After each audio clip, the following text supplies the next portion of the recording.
Good morning, everyone. Got your coffee? I got mine. So welcome to Morning Coffee Chat. So listen, I woke up this morning. My house was hot as hell. Our HVAC hasn't even been fixed for a whole entire week. It got fixed last week, Thursday. And when I tell you I have been enjoying the air, I have been enjoying the air. It was running so efficiently even. Like I didn't even have to turn it up. I don't have to turn it up as high as I used to. It's, high 70s cool the house off lovely now. Like 76, mid 70s will cool the house off nicely, where before I would have to turn it on like 64, cools it off lovely. Anyway, I woke up and it was so hot this morning and I was so upset because we just paid all that money.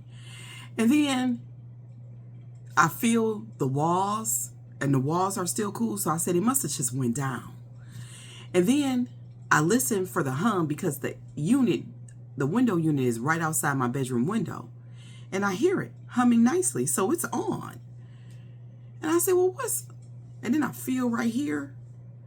I said, bitch, you having a hot flash. My husband thought that was just so funny. He thought it was so funny. Anyway, listen. I need to say thank you to some people. I need to say thank you to Garrett. Garrett, thank you so much. Thank you. And to Krista. Krista, thank you so much. And I got your lovely note. Thank you so much for your kind words. And Vincent, thank you. Thank you for the breakdown too. I appreciate you donating to the library pantry. Listen, our library pantry, I can barely keep anything in it. And it's not because people are not donating. People are donating. It's just that people are using it so much that the camera is going off so much. I can't even keep the camera charged. It's open, close, open, close, open, close all day long. I don't know what's going to happen when these 300,000 plus people in this state lose their Medicaid, and their SNAP benefits. I don't know what's going to happen. I wish more communities would start little pantries like this, because clearly they're needed. When I come home from the doctor, I know I said I was going to do it last week. I meant to do it last week, Saturday, but I didn't get around to it. I'm going to start on our little backpacks and everything and start assembling those. And then I'm not going to put those in, though. I'm just going to start assembling them and I'm going to find some place to put them. But anyway, I'm not going to put them out into the library pantry until that first week of, I think the kids around here go back to school like on the 11th of next month. First week of next month, I'll put them out. But thank you all so much. I appreciate you so much. I literally couldn't do this without you. But like I said in another video, honey, I can't keep stressing this. I can't. I do what I can. When we have the resources, we have the resources. But before I leave and go to the doctor, I have a doctor's appointment today. I'm going to fill the pantry. I didn't even have the strength to do it last night. Usually I'll do it, in the evening, right around dusk, right before it gets completely dark outside. I'll go fill the library pantry, and sometimes that means I got to clean it out, sanitize it, and do all of that kind of stuff. I like for it to be nice and neat. I don't put things in there willy-nilly and without any thought, because it's one of the ways that I show my community respect. I don't want them to think, first of all, that this is a free-for-all, and for two, I want them to know that somebody is doing this with love and care. You know what I'm saying? And compassion. Black people, we are always given just any old thing, the scraps, the crumbs. And I don't want anybody ever coming to that library pantry and feeling that. So I try to keep good things in there. I always try to make sure that we got pancakes and, pancake syrup in there, and, good soups, the good soups, just, whatever we can squeeze out of there. I don't buy the cheaper diapers. I make sure that the good diapers and the good wipes are in there for them. Because I don't want them to feel like they're getting the bottom of the barrel or anything. Because isn't that what life is like for so many of us? Just crumbs everywhere you go. We just getting the crumbs. So I put a lot of thought and work into that pantry. I do. Anyway, enough of that. So listen. Whenever I start bringing up therapy, I lose you guys, but I hope you stick with me today. Therapy will teach you to accept the truth. It will. And it will teach you how to tell the truth. And it will teach you how to navigate it Because, you know, there are levels to accepting the truth. You know, like when you first go into therapy, you obviously can't handle all that truth at once, you know, because, you know, who'll come back? You know, therapy is like holding up a mirror up to our true selves. But I realize a lot of people do not go to therapy because they don't want to see, they don't want to really be met with their real true selves. They want to be able to continue to lie about who and what they are, and who and what their life, and who and what their life really is. You know what I'm saying? A lot of people don't want to tell the truth about the lives that they live and the existences that they live. That's why a lot of people shy off from therapy, you know, because it's filled with truth. And a lot of people just can't handle the truth. On this platform, I try very hard to tell the truth. I tell the truth. Sometimes I might fall back a little bit on it because I realize that my people are sensitive, and I realize that my people are traumatized. So I try to, but sometimes, you know, I just don't have time for it, and I just give it to you straight up, no chaser. And today is one of those days when I tell the truth about Black women and about our mothering and things like that. You know, Black women get upset, you get mad, and you get offended. And then when I tell the truth about how dangerous Black men, some Black men, you got to say some, you know, because they're so sensitive, how dangerous some are to Black women, you know, that gets some Black men in their feelings. It does. And I heard a Black woman say yesterday, because that conversation is still going on over on TikTok that we were talking about yesterday. I heard a Black woman say that Black men are our apex predator, and I thought, that's it. That's the one. That's the truth. Listen, I'm going to tell you the truth here. And it's the truth. Black men are the primary reason why I carry a Glock and am licensed to carry. I don't think you have to be licensed in this state anymore. But when I came here, you had to be licensed. I was also licensed in the state of Michigan. I've told you about all the things that I have suffered at the hands of Black men. Men who look like me. Men who should have wanted the best for me, but gave me the worst. They are the reason why I carry a Glock. Not the only reason, though. So I don't want to be dismissive of those other social groups. But the primary reason, yeah. And that's just the truth. It's just the truth. It's just the truth. Then when I tell the truth about why we're turning out so many, and why it's a lack of parenting, and why it takes a village, and why we're not, you know, we're not building villages anymore. And it's why I talk about community. But if you're going to put it on single mothers, listen. The men who did that yesterday in my comment section, if you're going to put that shit on single mothers, and I'm not saying, because I am somewhat in agreement, but it's not all the way on single mothers. You can't blame the single mother without blaming the father that ain't there. That's my only thing. You can't blame the single mother who is tired and exhausted, overwhelmed, and in over her head because she doing it by herself. Unless you're going to blame the father that said ain't none of that shit, none of his responsibility, and left. He is not supporting her or that child mentally, emotionally, or financially, or spiritually. Excuse me. If you're going to blame one, you got to blame the other. But also, too, it is the lack of the village and the lack of community. And you can't blame the village. The village is different. This time, you're going to have to build your village. And then a lot of you show up in the village, in the community. You want to participate in that. You want the safety and you want the resources.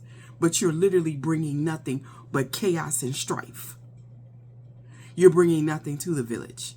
You are the people that we are going to have to leave behind. And that's just the truth. Lately, we have been having a conversation about these diaspora wars. I'm not comfortable with this conversation. You mean to tell me that as a foundational Black American, not only do I got to tussle with racist white people, not only do I got to tussle with racist Asians, not only do I got to tussle with racist Latinos, not only do I got to tussle with racist natives, not only do I got to tussle with racist South Asianers, not only do I got to tussle with racist South Island Pacificers,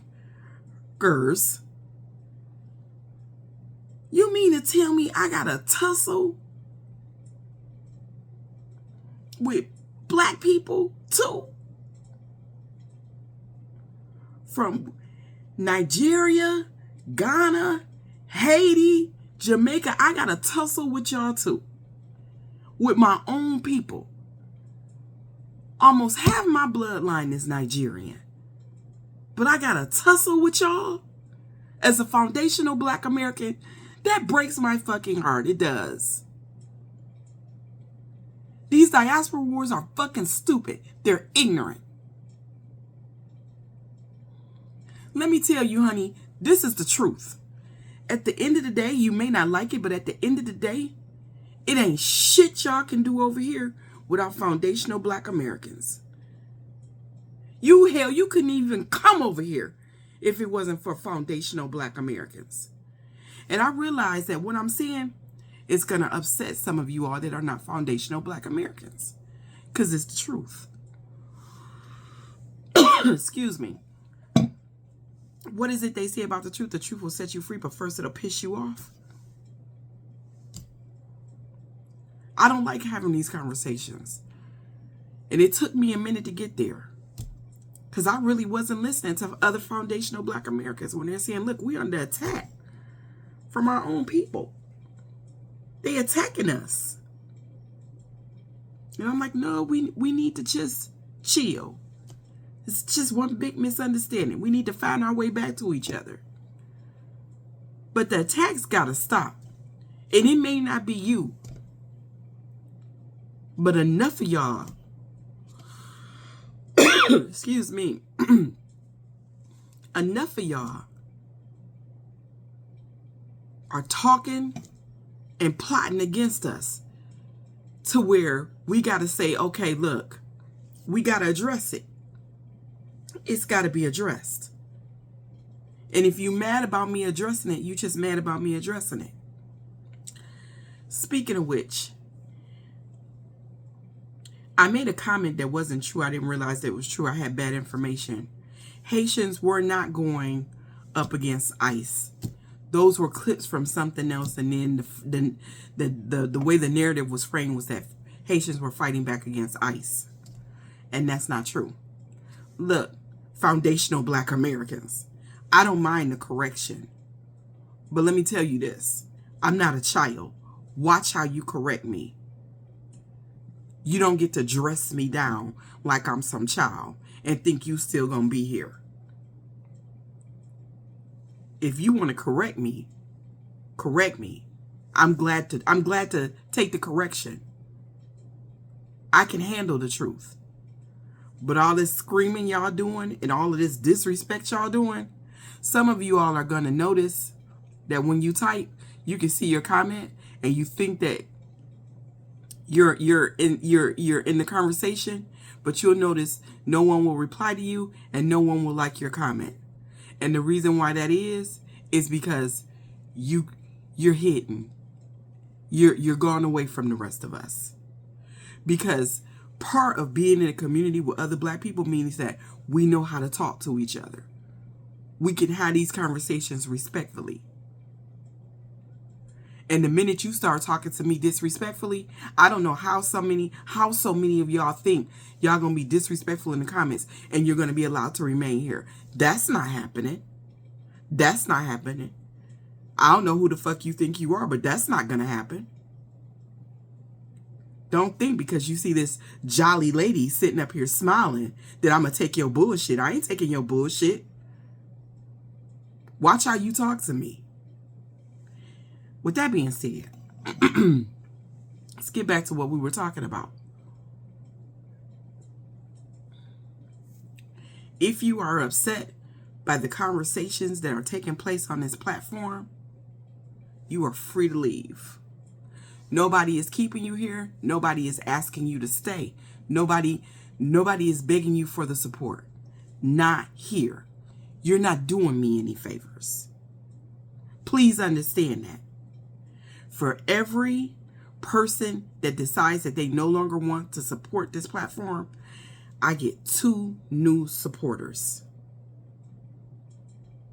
No lie. That's no cap. Do what you need to do. But I'm going to keep telling the truth here.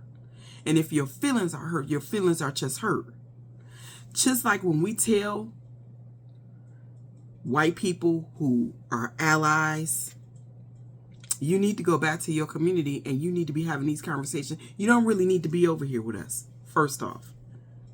They don't, but they stay for whatever reason. But you need to be going back to your community and you need to be talking to your community about their racism. I'm going to say the same thing to other members of the diaspora. If you have the backs of foundational Black Americans and you appreciate all of the work that we have done to make it possible for you to even be in this country in the first place, and you consider all Black people fam, with the exception of the ones that we truly really need to leave behind, then you need to be going back to your communities, whether it's Jamaican, Haitian, Nigerian, or whatever other country you hail from, and you need to be talking to them about their anti-Blackness. It is really disgusting for y'all to tell foundational Black Americans that we ain't shit because our blood ain't pure. At the end of the day, our blood isn't pure, and it got mixed the way that it did because y'all didn't come get us.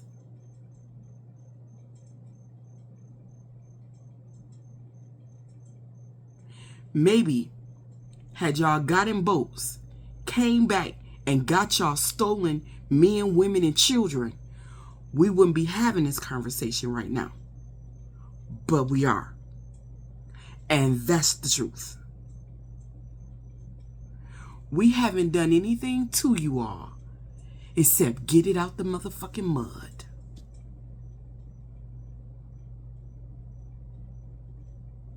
The best way we knew how. We carved out our own way of life. And for that, everyone is resentful towards us. Even people that look like us. And that shit is wild to me. We have literally done nothing for y'all except try to be good cousins to y'all. That's it. That's all. Y'all let that white man come over there, colonize y'all nations, put that shit inside y'all heads about how they are better, how y'all need proximity to them in order to succeed, and then y'all bring that fucked up ideology over here and then start beating up on us too. Y'all wild for that. Y'all wild for that. That's all that I have to say. I guess it's just time for me to start speaking up on that. But I'm going to tell you, at the end of the day, I love all Black people until Black people show me that they don't love me back. Then we got problems. If you would like to donate to the platform, to The Great Escape, or just buy me a cup of coffee, I will leave my Cash App and my Venmo both down in the comments. I would definitely appreciate it. Y'all have a good day. Don't be nobody's problem today. Either fix it or leave it alone.